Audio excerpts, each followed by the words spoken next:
just got through running traps and resetting them all, sticking my golf balls on top to keep the food dry.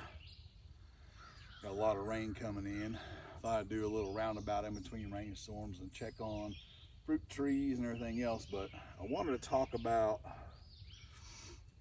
the big timber project I did, oh gosh, 3 weeks or a month ago now. I cut all the timber off this food plot except for a really big white oak tree here, and I can't cut it down because every deer that comes in this plot hits that tree. I've got some limbs tied down for scrape limbs tied down all the way around this thing, and even the does will run up and smell them, so I gotta leave that one there. But you can see what my rye is doing right now. A lot of this stuff is chin high on me, very, very thick. That's because there's no trees on this southern side up here and it gets full sun. And now I'll take you down to where I removed the trees and show you why I removed the trees, because I converted over to no-till drill and crimping this stuff over for a thatch layer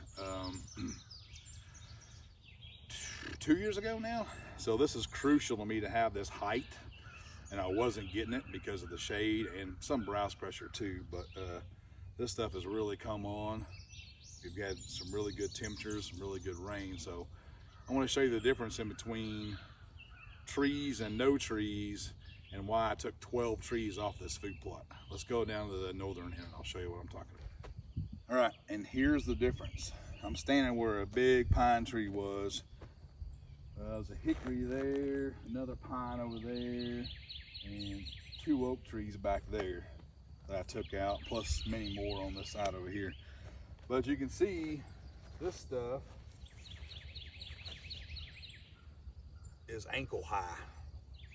And it all came in good. You can see the rows. The rows look real nice. It's here.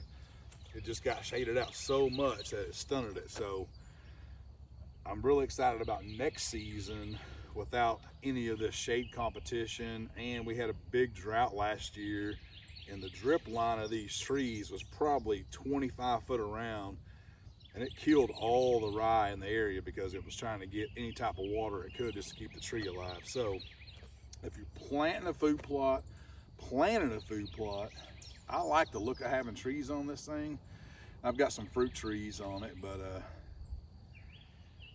once I saw the repercussions of leaving a dozen trees on here because I liked the way it looked, it definitely studded my crops and shaded out my plot screen, and definitely shaded out my rye that I'm going to be using for thatch. So we corrected that problem. So if you're thinking about leaving trees in your food plot, I would not. Maybe 1 or 2 here or there, but this is a big 2-acre food plot. This is where all the deer come. It's my destination plot, so I hunt the corridors coming around to it. But the difference is, you know, about 3 feet of height on your stuff here. So that's what we're doing today. Going around checking off stuff. I wanted to show you this and why I decided to take all those trees out. It was a big job. Sold all the logs last week. I decided not to get a sawmill right now. Stump grinder came in, I cut them all down. Tons of tractor work. Took the treetops and put them all on this east side so I could block the deer from coming in, except for my 2 corridors over there. But that's the difference. Cut them down.